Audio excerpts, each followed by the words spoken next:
Hello, Chicago. Hey, Jimmy Vivino, man, it's great to see you. Hey, man, it's really good to do this. We're learning. We're learning how to do this kind of stuff. Like, we're old school guys, right? So yeah, we don't know much. I don't think T-Bone Walker ever did a podcast. No. But I don't bet think Junior Walker did either. But like this is the newest version of the house party. Some guy early on in this thing had me play for his friend's birthday. So and there were like 5 people sitting around in a house, and I logged on and gave the money to they said favorite charity, and I gave it to the fire department, which is what I always do.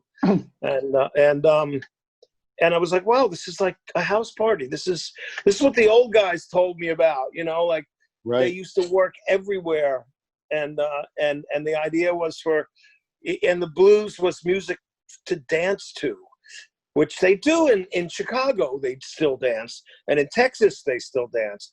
But in most of the country, they fold their arms and they're very yeah. Book learned about it, Oh, yes, I know that. Yeah. Yes, I think that was done originally in the Delta, Right. But these cats were like, get up and dance, man, throw some money in the hat, and cool. That's where that most of them learned to entertain, that and on the corners, man. And, you and I have both done our time with these old cats, Yeah. It's hard. It's really hard to dance to a shuffle. Not if you're a good dancer. Yeah, that's true. You see, Sam Lay has these home videos. Yeah. They're home 8mm movies. I don't know if you've ever seen them. With most of them have no sound. The ones they don't have sound, but you can feel the music. Because Jimmy Reed comes in and he's like, got this thing going with he's got a long white fur coat on or linen coat or he looks really cool. And everybody's dancing. You can tell it's like a shuffle they're dancing to. Yeah. You got to be able to dance to a shuffle. I mean, I like to dance, and it's easier for me to dance to like rock and roll or funk. But there's nothing more I love playing, probably you too, than playing a good shuffle. But, sure. And there's a shuffle, it's really about shuffle, rumba, and boogaloo. And that's where it all is, right? I mean, that's really where the blues is at. Yeah. It always has been. They would call it a Spanish groove, play that Spanish groove, or Alan Toussaint called it a half a cha, instead of a cha-cha, he called that rumba, play the half a cha thing, Wow. Did you work with Alan? Oh yeah. He was the Duke Ellington of Louisiana, pretty much, of New Orleans, and had this uncanny way. If I went, he would just play it right back. Same voicing of the chord. Wow. And he loved to sit around while cats were, how saxophone players never take the horn out of their mouth. And and my brother would be over there or whoever else was playing, and they'd be doing all that Coltrane shit. And he'd just go, just rail it off. To him, it was almost, music must have been going through his head 24 hours a day, man. Wow. And they had to get it out. He wanted to know what it was you were playing. And if you played something interesting to him, he'd go, oh, Yeah. And from a different time where the bar was really high as to players, what they were.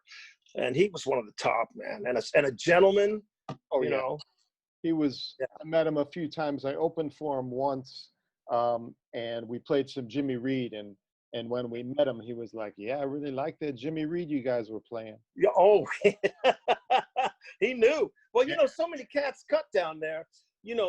Like they cut Guitar Slim down there, Ray Charles and those guys. They cut it. They cut, that great where Slim turns it around. I'm going to send you back to your mother. And he's off like by 2 beats. And in the end, when they get back to you hear Ray go, he found it. Yeah. Because it's unbelievable. Now cats will play things that I used to do. And if you don't do the mistake, you get the stink eye. Yeah. you have guys like Will Clark would look at you like, what do you can't fix that. Yeah. You can't. What setting did you work with Alan in, live or in the studio or both? Live settings with him. Yeah. With Levon, Yeah. with Levon and mostly, just got to know him because he moved up to New York when the flood hit. When Katrina wiped everybody out. Yeah. Alan moved up to New York, so we saw him a lot. We would go and see him play, or he would show up at the Lone Star and play, or we would do sessions up at the barn with him, and even played with him down in New Orleans for some Tulane University fundraiser, and that's the last time I saw him. Him and William Bell were on the gig. Wow. And I played organ on that gig. Alan was on piano for the whole gig, and I played B3 for the whole gig, because I was brought down. As at last minute, they already had Larry Campbell on guitar. Yeah. And I said, let me play B3. If Alan's playing piano, I'm going to learn some shit, So we had a ball, and that's the last time I saw Alan. So wait, you were in Levon's band and Alan was playing piano on the gig? Well, this was a gig after Levon had passed, and we put a band together to go down to New Orleans. The year after he passed. So Amy and and Alan and William Bell. I can't remember who else was on it. Mavis may have been on it, but it was kind of the usual Levon Helm band suspects. Right. And I had started that band when Levon got sick. I lived up in Woodstock, about a mile from him. He used to say you could throw a rock and hit my place. And when he got sick, I would go and see him every day, and he was telling me in this gravelly voice, and he said, nobody wants to hire me because I can't sing. I said, well, let's start a band. So we started the Barn Burners, which was, and the reason being that I think Levon had burned at least 2 barns down and a house in Malibu in his lifetime. Falling asleep with a cigarette, the old thing. So we had the Barn Burners, and we worked together, and we found little Sammy Davis, and he was playing harp and singing with us. And then we folded it. We started. Levon said, I don't want to go out and play anymore. I want people to come to me. So then he said, let's do a good old midnight ramble like we used to do down in Turkey Scratch. And I said, in Arkansas. Yeah. And I said, yeah, let's do it. So we started doing that, and it evolved into this thing that gave him a second career almost. The last 10 years of his life are the greatest encore ever. He won 3 Grammys in that time. My God. And the band never won any, if you can believe that, because they didn't, have hit songs. Yeah. They were the coolest thing. There was no Americana category. Yeah. There was just the band. Yeah. But anyway, that's so Alan was part of that. Alan and Mac Rebenek were part of that. One night we had Brian Mitchell at the Beacon Theater. Brian Mitchell on piano or organ or whirly, and Mac and Alan, all 3 of them, on the band. Yeah. And Mitchell was like, I don't know if you know Brian, but he's really great yeah, boogie woogie player. Yeah. And he was in hog heaven, man, that night. And then Garth showed up. Luckily, he had an accordion with him. Oh my God. Wow. It got keyboard crazy, man, that night. When did you move to Woodstock, Jimmy? Well, I had a place up there, and I'd be whenever I wasn't down doing a show with Conan in the 90s, early 90s. I moved up there. So I would just split my time between the city and Woodstock, and always had in the back of my mind that I would stay in Woodstock, and but you get Woodstock's like New Orleans, where the people there, some of them never get out. They got kind of lost in the culture there. Wow. Which is great, but it's a far drive to the airport if you're not going to go out of Albany. So it didn't. I started getting on the road so much again that it just wasn't working out. So that and a marriage not working out. We'll get rid of a house really quick. Wow. So that one went. But the time up there was great. Hubert stayed up there with me. Johnny Johnson stayed up there with me.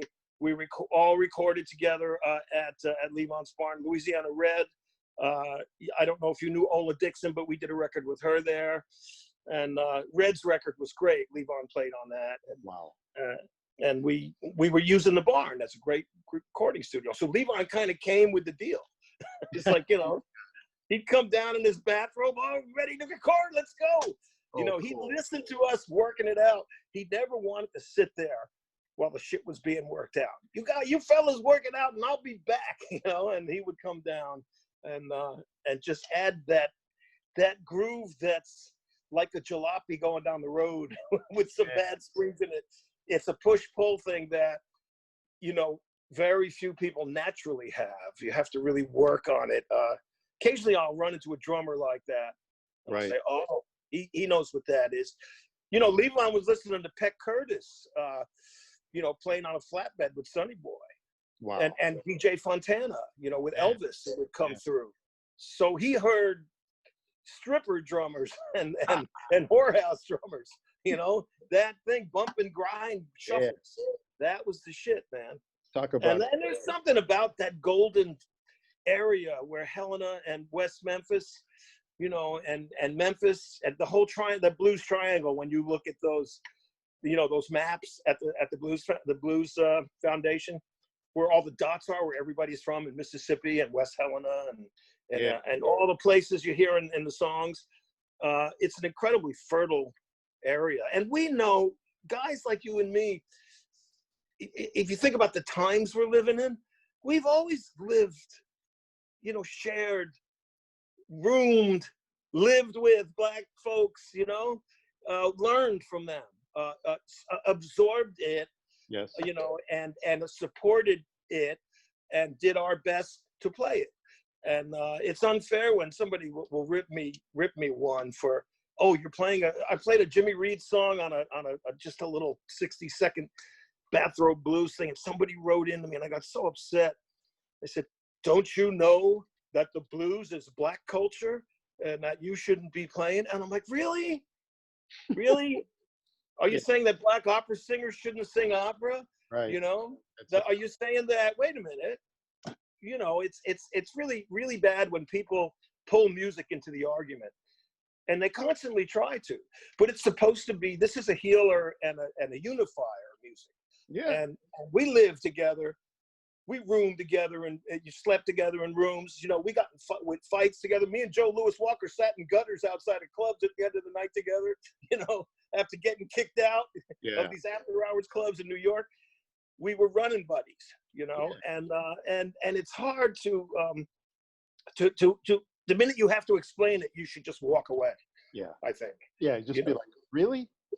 Yeah, really? That's the best answer. Really? Yeah. Okay. I didn't know that.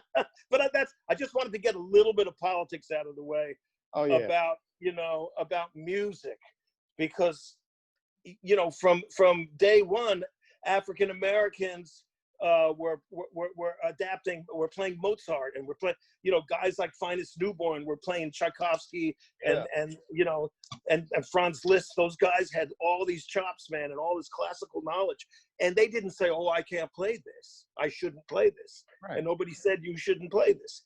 But you know, I mean, if that's the way it'd be, I'd have to be making pizzas for a living, you know, with my people.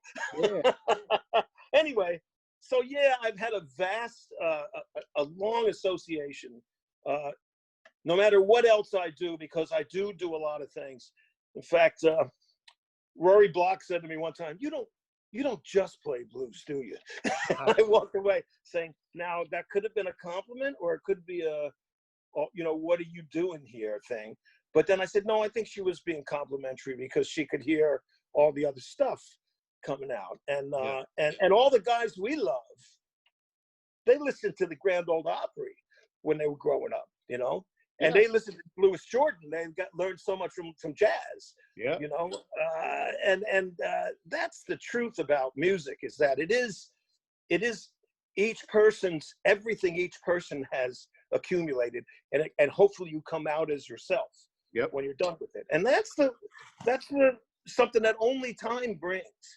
It can't just happen. You know, that's a good thing that age brings.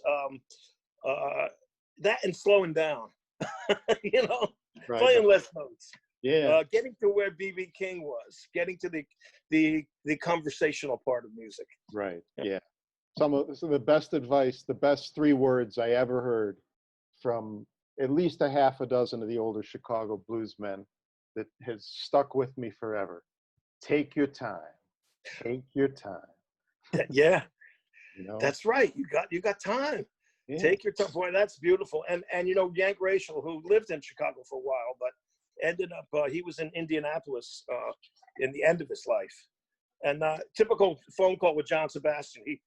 We had a jug band together, me, him, and Fritz Richmond, and James Wormworth, and sometimes Jeff Moldar, and Paul Rochelle and Annie Raines sometimes were in the band too. Right. So John calls me, and this is a typical Sebastian phone call. Hey, Jimmy, guess who's alive?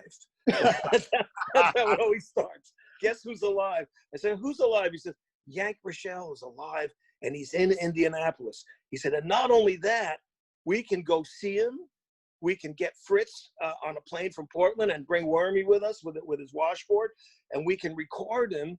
And the best part, the Stacey Adams factory is in Indianapolis, and we can go and get shoes. Yeah. I love it. You know, and that's so we did. So we found Yank. Yeah. And they brought him, like, we get to this recording studio when it's in like an old Elks Lodge, and it's up like you know, like looks like a 100-foot long staircase going up to the top of this place, and they said, you know, Yank can't walk. He's kind of in a wheelchair, so we got to get him up these stairs. And the guy at the studio says, oh, there was a big King Arthur looking throne, you know, big wooden throne, big high back and the big arms. He said, we're going to take that throne downstairs and put Yank in that throne and carry him up these 50 flights of stairs here, whatever. You know, so John and I were like, he said, don't worry about it. Yank's got 2 guys that drive him around. So the Cadillac pulls up, you know, and these cats that look like, you know, they were working for Malcolm X, you know, stepped out, looking around, sunglasses on. They open the door. They bring the throne. They put Yank in the throne. They start carrying him. Wow. He's like an Ethiopian king sitting in the throne. And John and I are looking out the window from up those stairs. And John says to me, we can still run. We can still leave. He looks so imposing. The nicest cat. And the thing he said was, when you talk about the guy that said you take your time, yeah. He said, Jimmy, don't forget, we're not musicians, we're entertainers. You know, he said that. He said that. That no matter what you do, people are there to be entertained, you know. Yeah. So if you never think you're too hip for the room, I mean, that can be a problem sometimes. Right. Especially when they're expecting people to dance or get up and boogie and have a good time. Sure. So learn that from him. We did a couple of gigs with him. It was great, man. He had that mandolin with that big giant harmony neck on it.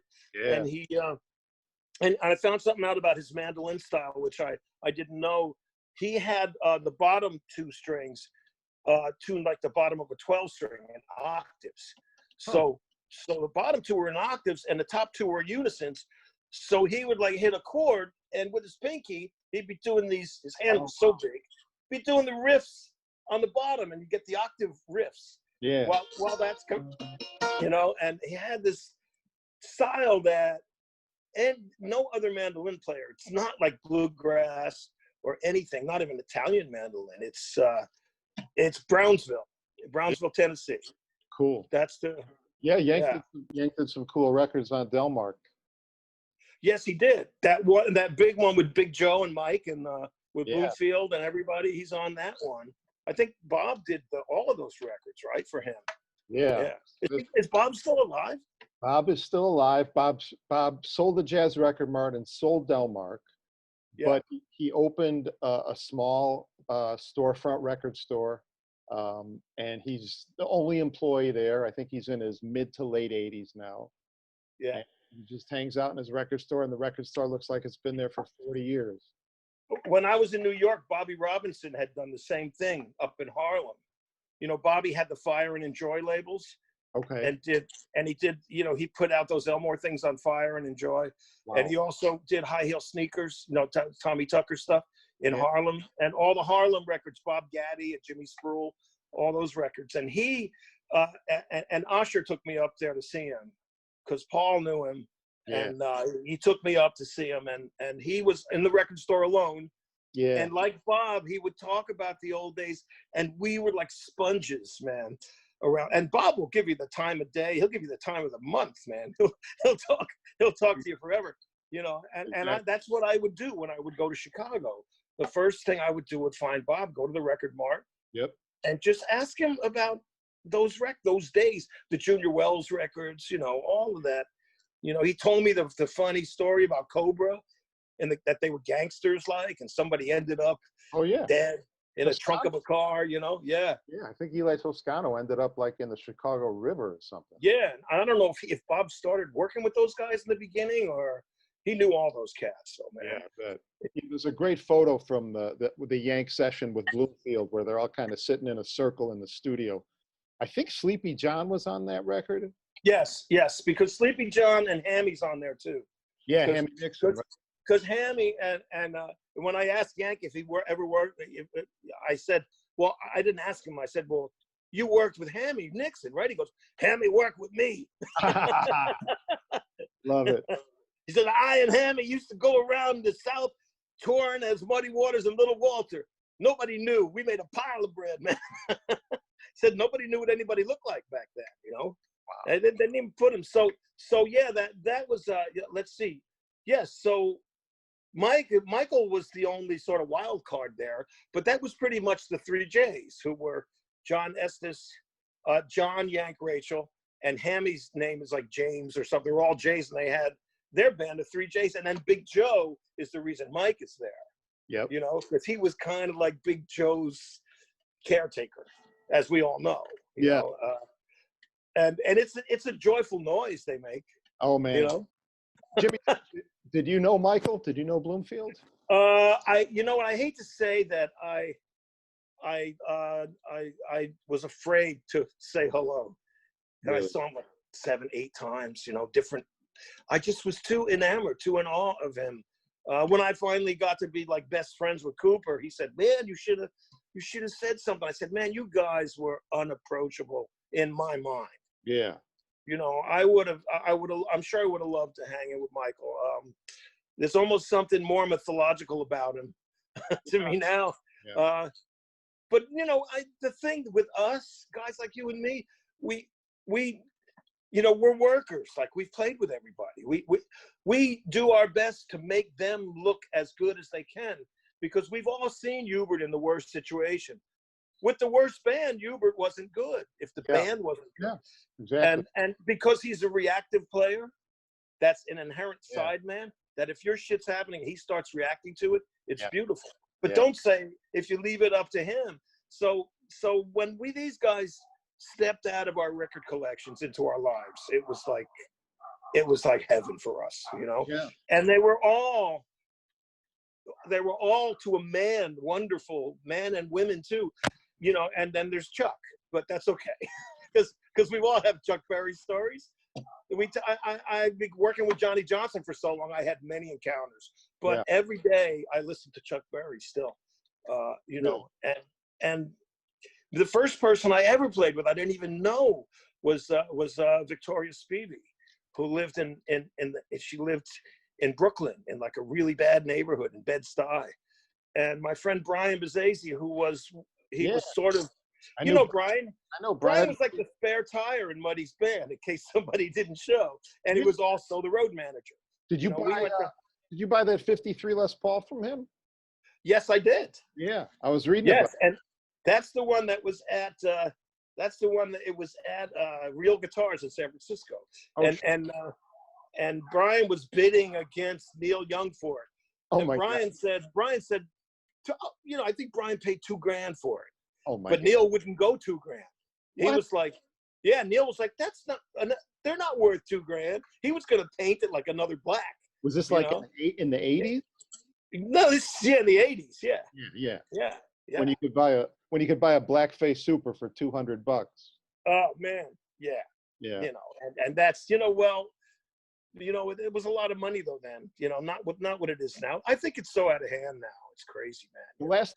The last time I saw Brian, he was working at a record store in the Village. But I used to see him play with Luther Guitar Jr. Johnson. I would go pick Luther up at the airport, and sometimes I would play in the band with Brian and those guys. And that's who took me to see Victoria. We'd go visit her, bring her a bottle of champagne. Yeah. And she would say, play the piano. And he would always tell me, Span played that piano. And I'd be like, shit. Wow. I'll just play. And she would sing. And I would play. She had that's one of those old, it's like an upright grand in the corner. Sounded wonderful, man. And she'd lay up in the bed singing these filthy songs. It's great stuff. Yeah. And we called her the Queen. She was the Queen. And we took her out and did a couple of gigs now and then. But Brian was the one that turned me on to all the real shit when we were in high school together. Oh, really? After high school. And I would go and see Muddy when Brian was there and Bob was playing and Jerry was playing. Yeah. You know, and Muddy was Muddy was not about what color you are. Can you do the gig? Will you show up and do the damn gig? Yeah. You know, you play my music the right way. And he would let me go up and play with Pine Top. And Pine Top would let me play the top of the piano, and he would hold the bottom down. You know, occasionally like on a number or two, whatever. And I would have fun, and I'd buy the whole band a Hennessy, you know. And Muddy would say, no, champagne for me. And he had like a garbage can full of champagne, you know, for backstage, and held court, and was like we were all his sons, you know. That's what he said, you know. And it doesn't get any heavier than Muddy Waters. It just does not. Yeah, I know. We're lucky you knew all those guys, man. I backed Otis Rush, like everyone you backed up. I'm sure I backed them up when they came to New York. You know? Well, so did you play guitar with Muddy too? No, I wasn't even playing guitar yet. I didn't start playing guitar till I was 23. So this is like right before then. But I always wanted to. You know, I always had an old Stella in the basement and a trumpet, which I started on, and a piano in the house when I was a kid. Yeah. And I would play them all. You know, the guitar, I would learn a couple cowboy chords, but and this was I switched. This was in Glen Rock, New Jersey, right? Oh yeah.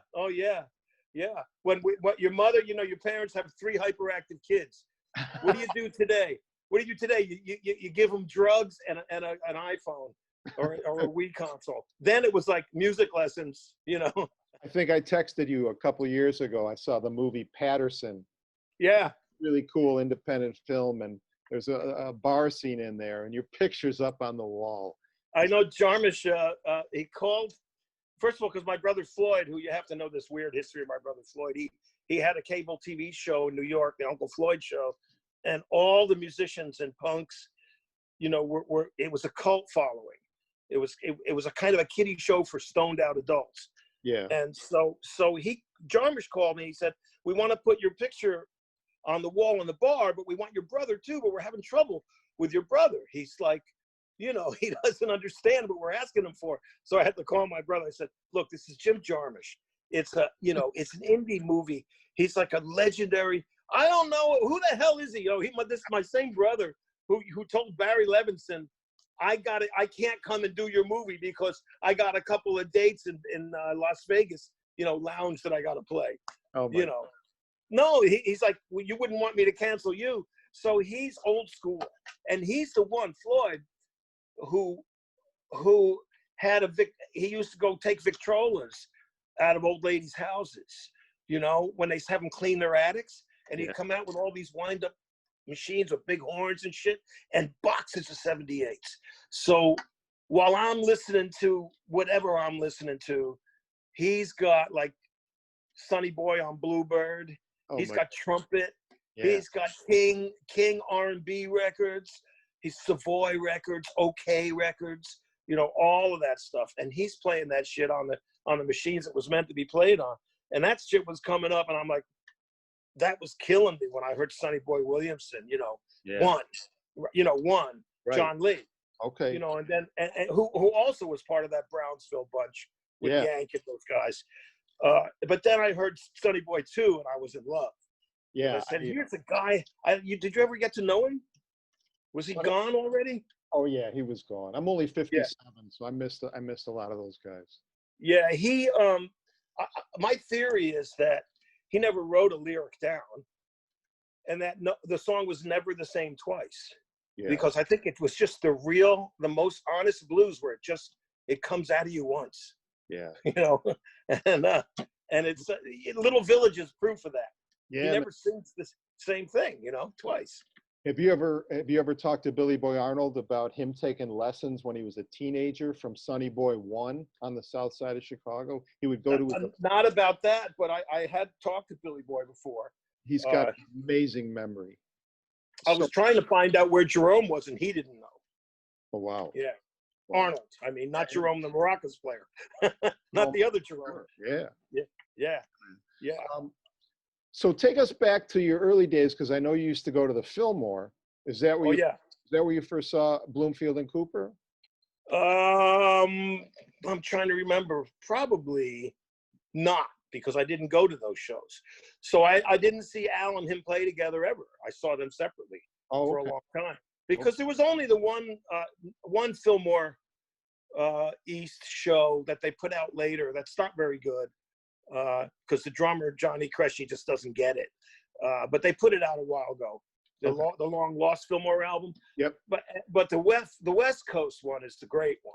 The first Live Adventures is the great one. But I saw Al, as a solo artist back then. Yeah. Many times. And I saw Michael with the Flag when they got back together. I think when Jelly Roll might have been playing. The band Played On, was it called? Maybe that album. Okay. Yeah. Yeah, they're all like planting a flag, like the Marines. Okay.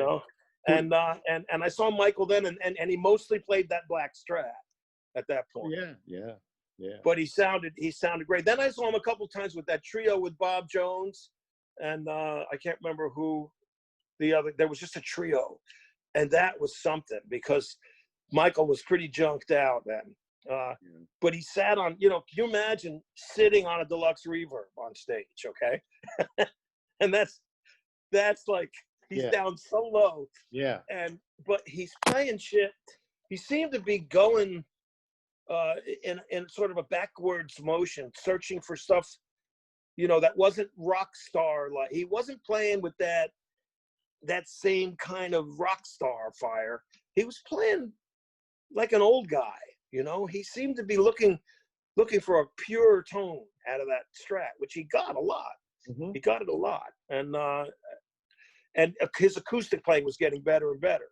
So he was going back to the root a bit, And I just, to me, he got me. There's always one person that gets everybody, and I would never say to anybody, you should listen to him if you want to hear a great guitar player, because somebody likes, everybody, some people just can stay with Johnny Watson. Nothing wrong with that. Yeah. That's pretty amazing. It's that fire. I think it's about the attack that, that the right hand, not the left hand. Yeah. So it's about that John got me, about Johnny Watson, about Michael, obviously about Albert Collins, and obviously Freddie King's sound. Those records blew my mind. When I got those Freddie King records finally, after knowing the Clapton Hideaway and all that, and yes, there's something really special about that album and those sounds, but hearing Freddie King play, it was like, oh, okay, this is it. It ends here. Yeah. It ends here. The tone, and I'm sure it's a GA40. I'm sure it's a Gibson GA40 amp. Really? Yeah, and I mean, it sounds like it was a matching set. Although Hubert says he lent Freddie King his amp. It was a Wabash. He said it was made on Wabash Avenue at a radio store. I remember. Yeah. Yeah, and then he said, but Freddie pawned it the next day, so I never seen it again. Yeah. And I said, a Wabash. But Freddie couldn't get arrested in Chicago, He couldn't get a deal. So he went, finally, Sid Nathan signed him to come down to King.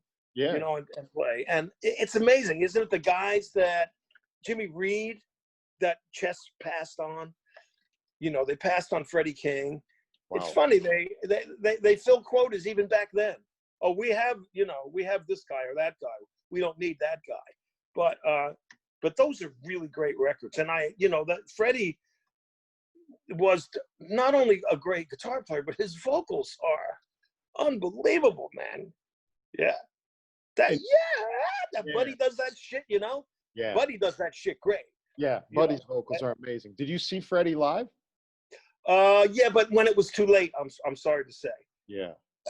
I didn't really love it, but it was good. I mean, Maxwell was playing and Deacon was playing, and at that time in the 70s. But it was more like that Fillmore atmosphere, a big concert atmosphere. Right. And Freddie was great, but I think the tone was way different through those quad, super quad, whatever the fuck they were, Yeah. And then and my last favorite Freddie is the stuff on the beat. When anybody asks me, I want to play guitar, I said, get the beat. Yeah. And just watch all the Freddie King stuff, because it was also shot great. They show you his hands. Yeah. And that's the sound to me. It gets really, a lot of guys get, I'm sure you understand this too, that they see that Hendrix is doing great and that Clapton's doing great, and they're all turned all the way up and they're all distorted out and shit. So they're going to do that too. And Stevie Ray has done this to a lot of young guitar players now, but Stevie, when you listen to him, he's pretty clean and loud, It's not like overdriven like crazy. No. But they felt they had to compete with rock and roll, some of the real great blues guitar players. Sure. And still do in a way, Yeah. The tones are but everybody's got their own voice, I guess, and there's nothing wrong with that. It's just that I think when you sit down and you just play, just and you hear some dynamics in how you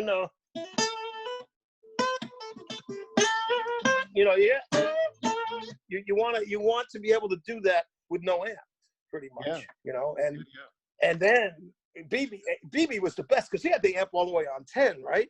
But then he would pull the guitar down. Yes. And then when he wanted to open it up, it would just kill. Yeah. And that's what I aspire myself now, to plug straight in, practice unsafe guitar, and just and turn the amp up and turn the guitar down and then work that thing. Yeah. Did you see that Bloomfield clip that I put up? Yes. Yeah, that was. Yeah. Did you notice he kept going to the knobs? Yeah. He kept frantically going to those knobs. And the guitar's like up here, I don't know how the hell he played it. But I think that all that other stuff is meant to emulate the sound of a good amp, like a super reverb. There's probably nothing like a Les Paul into a super reverb. That's the Super Session sound. I don't know. Is that what Michael used on Super Session? Yeah. I always thought it was maybe a twin, but it was a super. Well, he used twins live. He would use two live. Sure. Dime. Yeah. He had them set like Johnny Winter too. Johnny did the same thing. He dimed the 10, volume on 10, treble on 10, bass almost off, mid almost all the way up, bright switch off. Yeah. Okay. Like that. And that was the way they played, because the bass would just fart out the amp the louder you made it. The speakers would naturally push out more bass if you turn the amp up.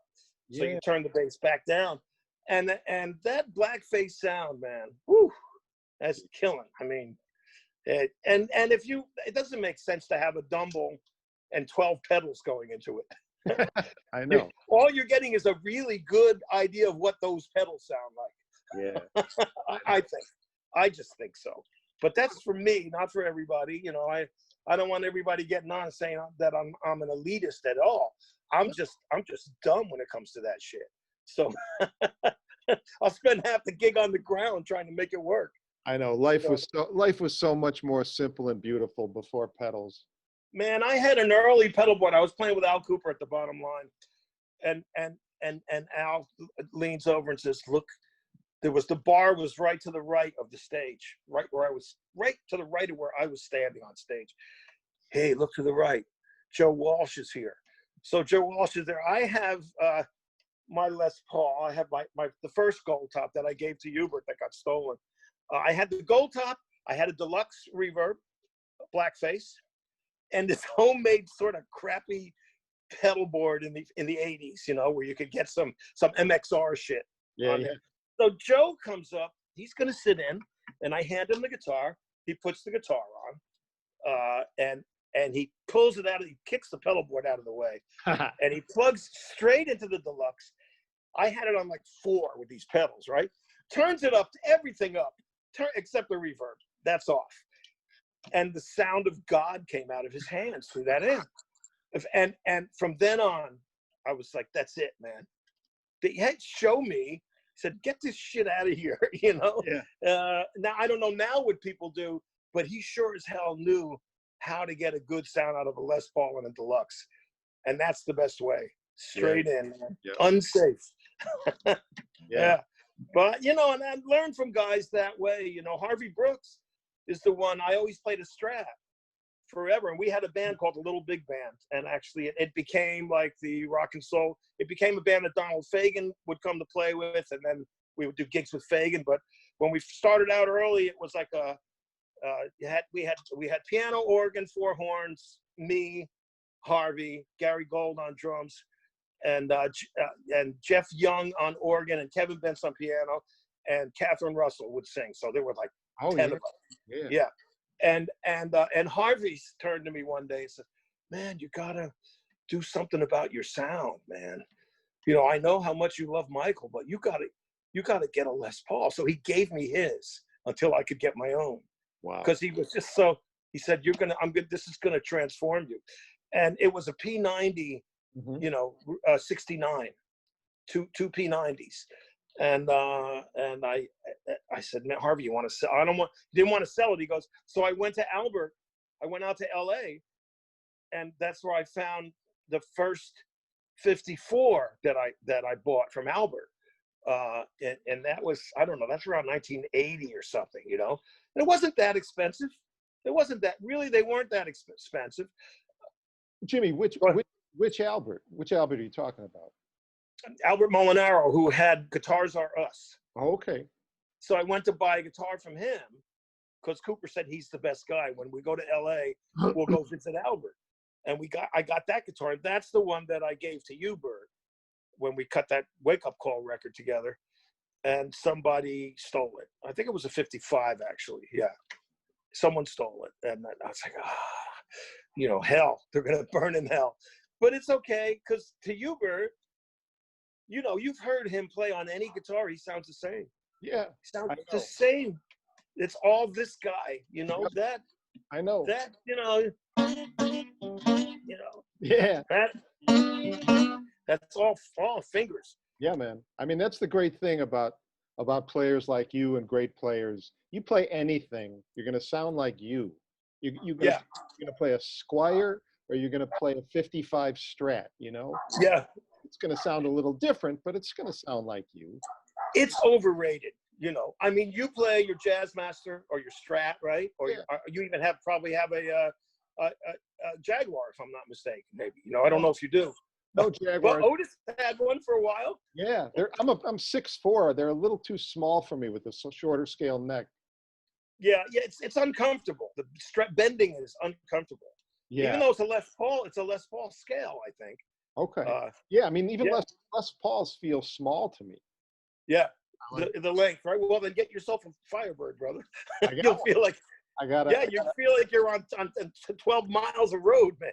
Yeah, I got a non-reverse with the 3 P90s. Love those. Yeah, love those. That's the gate mouth guitar, man. Right. Yeah. Oh, unless he has the other pickups, I don't know, but yeah, Hidalgo was playing one for a long time. Recently. Yeah. And that inspired me. He's one of my favorite players. Oh man, what a cat, right? Yeah. What a cat. What a cat, man. Yeah. And just the nicest cat, you know, and so much music. Yeah. You know, the blues are at the root of it, but all that norteño stuff and all that Mexican stuff is Indian stuff, everything. There's a great record he made called a band called Hound Dog. Him and this other guy, right? Yeah. And David plays drums and guitar, and this other guy plays guitar and sings. It's impossible to find now, but it's really great. It's kind of like a Tom Waits sounding record. Cool. Lo-fi, you know, and Hidalgo's drumming is just beautiful, man. Yeah. Perfect. You know, so those guys I've gotten to be close with out here, you know, Kid Ramos, you know, Great. Kid I didn't really know. There's so many great players, Rick Holmstrom, Junior Watson, unbelievable. Yeah. Like what, who's better than that, you know? Kid Anderson, you know? Some of these guys are, and the guys that Kim uses all the time. Whoever plays with Kim is going to be fucking, now Johnny Muller's with Kim, I believe. Right, Austin. Keyboards, yeah, great. Another great guitar player. There's so many of the guitar players that I are the only ones I'm interested in being in the company of. You know, those guys. Who is that guy? You know, to me, Jimmie Vaughan was always one of those guys. Yes. You know, he wasn't a superstar so much as there's a guy that I think we all learned so much from about that combination rhythm lead in a trio. Yeah. You know, wait on time right away. The minute it hit. Yeah. I'm like, and his phrasing and use of space and just the sparseness of it, you know. Yeah. And this weird thing, when he hits a note and his fingers go up, you know, and no vibrato, hardly any vibrato. Yeah. Now, he really, you know, very, very, and we talk about records. We'll just talk on the phone about, you know, he'll call me or I'll call him. I'll say, yo, man, I've been listening to the original Boot Hill. You know, we're trying to figure out who this is. And I think we arrived at Johnny Guitar Watson because of the wild sort of vibrato thing. You know, him or Ike. I said, it's him or Ike.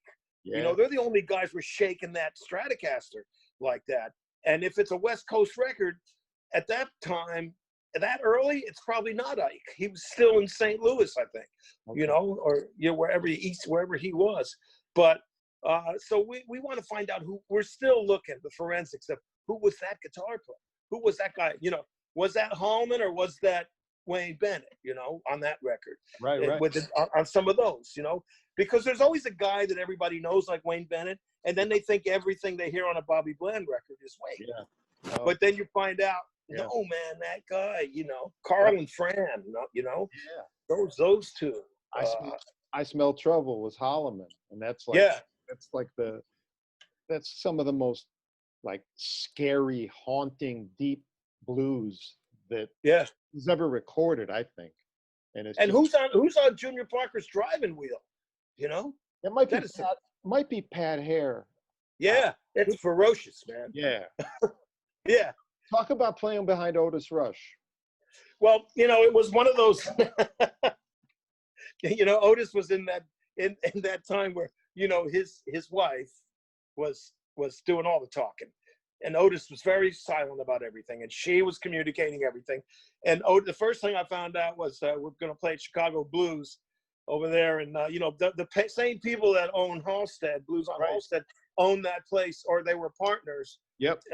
Down there, Chicago Blues, and so they would bring their lineup from Chicago in, like him and Sun Seals and whoever, like Sugar Blue, and I would back all those cats up, man. You know, and so first thing I get, the message was, Otis needs a Marshall, a double stack. I said, really, to play at this club? Yeah, he wants more. So, you know, there was always like, sometimes when the guys find out they can rent anything they want, they'll ask for something that won't work for them. Something they think they've always wanted to play through. Right. So we got him to Marshall, and he was just, you know, I made sure the cats that I hired, we learned everything we think, that we couldn't go to YouTube and see what he was playing that month, you know. So I would just listen, I would say, you got to learn Double Trouble, you got to learn all this other shit, you know, really, and especially the Cobra stuff and the early stuff, and some just standards, you know. Yeah. Nothing was hard. He was cool. The first set was great. Then some kids got him stoned, you know. They come up and they think they're his best friend and they're getting him high. And the second set went to hell, you know, unfortunately. Yeah. The first set was worth it for my whole life to remember. And I went to see him play with, I think Ronnie Earl backed him up somewhere with, called Tramps in New York. Yeah. And so the same thing happened. First set, I went to see Otis and hey, man, you know, and it was great. And then, you know, it just went kind of to hell, man. I'm trying to remember if he was playing that Epiphone still. You know the story on that one where he sawed the headstock. He sawed the top of the headstock off. Yeah. Because it wouldn't fit in the case that he had. I think he got the guitar from some cat with no case. Yeah. And then they went out and bought a case he thought it would fit in. But the top of the headstock was too long, so he took a hacksaw and just cut it off. And I always thought that's what a Riviera looked like, that it had a flat headstock. Yeah, but no. The repairman that fixed it, I think, that brought it back to stock for him. He's on Facebook. I forget his name. Oh, did he add the hump back on there for him? Yeah, he restored it to like original. Oh, great. Yeah. Then he might have been playing a Strat still, but the early stuff is a Strat, right? I mean, that Kooper stuff. Yeah. And of course, it broke my heart when I found out that Ike was playing lead on Double Trouble. But now it's obviously Ike playing lead. Yeah. Well, Otis was what, like 21 then, or he's still a teenager even. Well, you know, it's like Ray Davies told me about You Really Got Me. Yeah. He said, you know, everybody thinks that Jimmy played the solo, Jimmy Page, but the reason Jimmy Page was on the session was to play the rhythm guitar part because I had to sing, and they didn't trust me to play and sing on our first big single, you know. So, and that's why Bobby Gregg is playing drums too, or Clem Catini. It's not Mick Avery. Wait, where was Dave? Dave is playing lead guitar. Oh, Dave's playing. So the very first thing you hear is, and that's Page. You know? Yeah, and that's Page. Ray doesn't play on it. Later, of course, he played it later. He wrote it, you know, but they didn't. A lot of times, drummers, you know, that's like when the Byrds recorded Mr. Tambourine Man, the only Byrd playing on there is McGuinn. The rest is all studio cats, because when those big companies got a hold of bands, they didn't trust them. Yeah. You know, they didn't. That the same thing happened with Ringo with Love Me Do. It was standard practice. Okay, we're signing your band, but we don't want your drummer on the session. You know, what happened all the time. Now drummers are better than they were back then. But you know, it was the way things were. But that's Dave Davies playing that solo. When you hear it, you go, you know, that was big time. That shit was as important to me in a lot of ways, because I think it's all blues based too. Yeah. You know, what those guys were playing, and obviously the Stones, everybody knows, you know, but the Kinks too were playing a lot of rhythm and blues, and so were the Who in their strange way. Sure. Yeah, you know, but it was funny when I heard it with Otis Rush, though. It struck me as funny that they didn't have him play on his single, but maybe I don't think he wrote the song. I wonder who wrote that song. Yeah. Who wrote it? It might have been he had to learn it that day, and he couldn't. It's got a weird chord progression too. Yeah, Dixon might have wrote. I don't know if all that. Yeah. Dixon, I think so. Yeah, because he brought him to Cobra. Yeah. Willie wrote most every fucking thing. Yeah.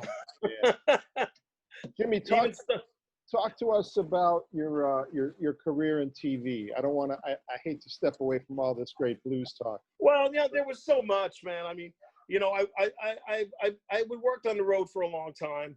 I worked as an arranger for records and a producer and a player, and I also you know, would put big shows together with people, and that's where I met Max Weinberg with Bruce. You know, we did a Christmas show at the Capitol Theater in Passaic, and I was with Darlene Love and Ronnie Spector, and I had Steve Jordan playing drums and Paul Schaefer, and we came in and I said, hey, I said to Max, why don't you play with us too? Because it'll be great with two drummers, like Be My Baby or whatever, you know, to do Run Run with two drummers will be fucking powerful, man, you know?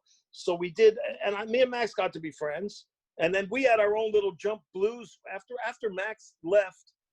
When Bruce kind of broke up the band, Max started a band with me called Killer Joe, and we made an album, and it was a jump blues kind of a record. Really? Back then. Yeah, and we made that record, and then he calls me. I'm now living in Sausalito because I was playing with Mark Naftalin and Lowell and those guys out there. Yeah. And we had Billy Davenport on drums, and so that was a band. I had a band with Clarence Clemens at the same time, and I got a call. I was living at Clarence's house, and I got a call from Max, and he said, "You got to come home. I got an audition. Don't tell Clarence, because if Clarence finds out, all he has to do is make one phone call, and they'll give him the gig." Because he was so dynamic. Yeah. He was so built for a TV band leader gig. Sure. So I went, and basically me and my brother and Scott Healy and Mike Merritt and we had Max on drums, and we got Pender and La Bamba from the Jukes. We got those guys as part of the horn section with my brother.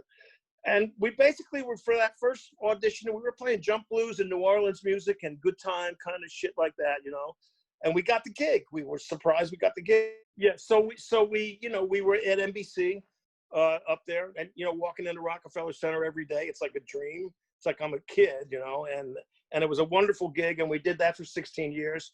And then we moved out to the West Coast.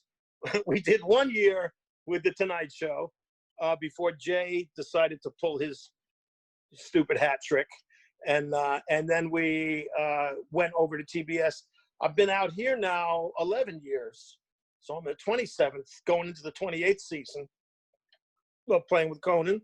Yeah. And now I have no band. Now it's just me. It's just me and my, Pro Tools and my operator, writing all the music and whatever music is necessary. So meanwhile, the upside of that was I could start playing again before all this shit hit. Yeah. Me and Margolin were doing our thing. Yeah. I had a couple of blues cruises booked. I had the Fur Peace Ranch with Jorma booked. I had all kinds of stuff this summer. I'm sure you did, all kinds of things. Yeah, man. And then there's always the Fab Four, which is that side project of all side projects that never stops. Yeah. And this is a rough time for playing live music. I'm fortunate that I still have a gig, which could end any day now. And we all have to, I guess we have to try to figure this out. Yeah. I'm on phone calls daily with people with ideas of how to bring music to people. But the problem with streaming and all of this, what we're doing, even people don't pay for it. So Right. they may download it, I think. Yeah. They can download it, but it doesn't, they still haven't figured out to fair share with your album, say, how do you get pennies, right? You see pennies Sure. from play. Yeah. And they told us when YouTube and when iTunes and all this, well, there wasn't going to be any ads and it was going to be kind of a free service.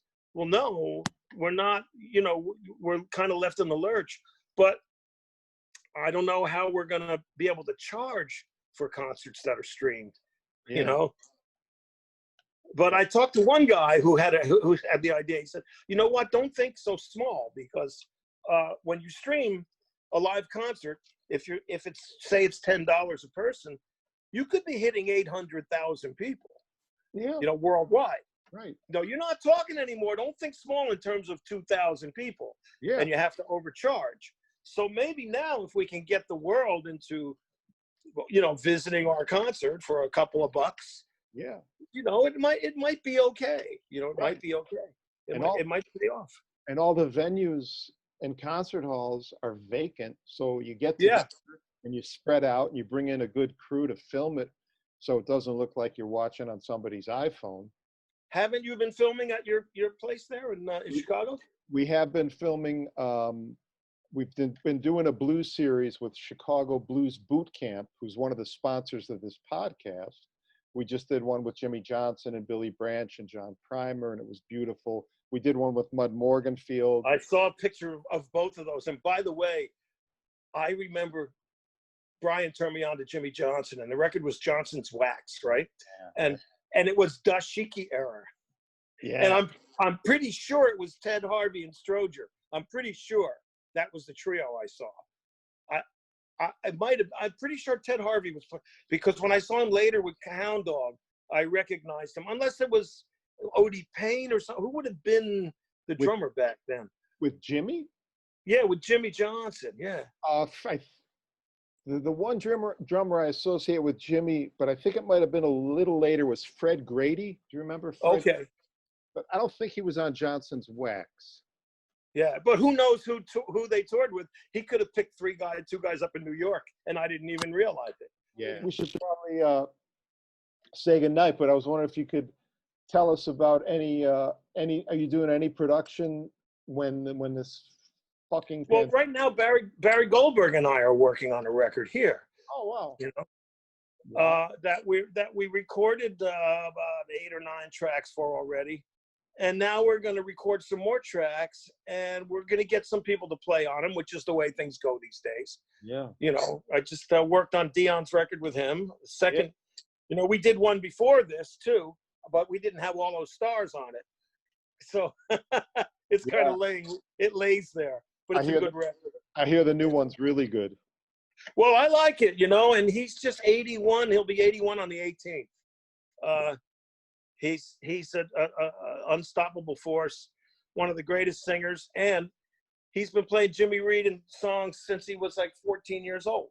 Wow. You know, that's his favorite guy, Lightning Hopkins and Jimmy Reed. And you can hear it, you know? I'm the type of guy who never settle down. You know, it's that Jimmy Reed group. Shit, all that. Yeah, that's all. That shuffle is the key to everything. You know, and that feel that's how we gauge who a great drummer is. You know, on that shuffle. So that Barry working with Barry Goldberg on some stuff. I know there's a couple other things I'm talking about doing. I got to get another one out of my own. I've got all this music that I haven't recorded. So now may be the time over the next 3 months to actually just record a record, but I have to do it piecemeal, you know, where I, you know, have to record my parts and then send them out. And, you know, I hate it. I don't like, it's as much as I hate interviews where they send you the questions. Where there's no talking to anybody. Right. It's like a quiz. It makes me feel like I'm in school. It's work. I love what you're doing on Instagram, man. Thanks for doing all your, what do you call it? Oh, yeah, you know, man. I'm going to pick it up again. I think I'm going to have to. But even so, I learned a lot going back, looking for songs about, you know, influenza. Some of those old songs, you know, some of those old Gary Davis songs, some of those gospel songs about the world ending and all this great stuff. Jimmy Rogers, The World Is in a Tangle. Yeah. You know? How about was it Charles Brown that wrote a virus called The Blues? Yeah, I think that was Charles. Yeah. Oh boy. He was something, man. Hey, Jimmy, I worked with him. Yeah, you worked with Charles? Charles talked about himself in the third person, you know. He was always like, and I said, Charles Brown, you better get out of here. Hey, Jimmy, man, thank you so much for doing this. Anytime, man. Man, we got to play together one of these days. We're going to. I've been threatening to come out there. You know, when things lighten up enough for me to fly, maybe we can do something. Leave us with a little guitar, man. Give us something Chicago, because I know your heart's there.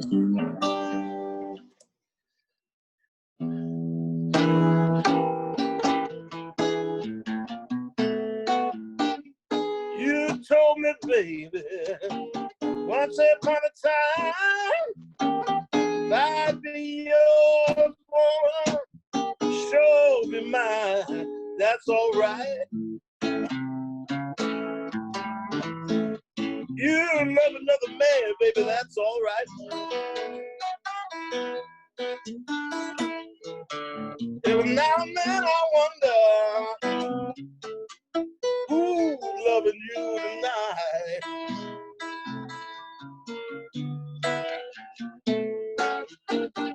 You told me, baby, our love was strong.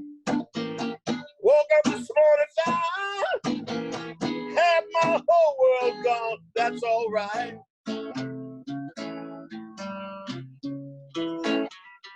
You love another man, baby. That's all right. Every now and then I wonder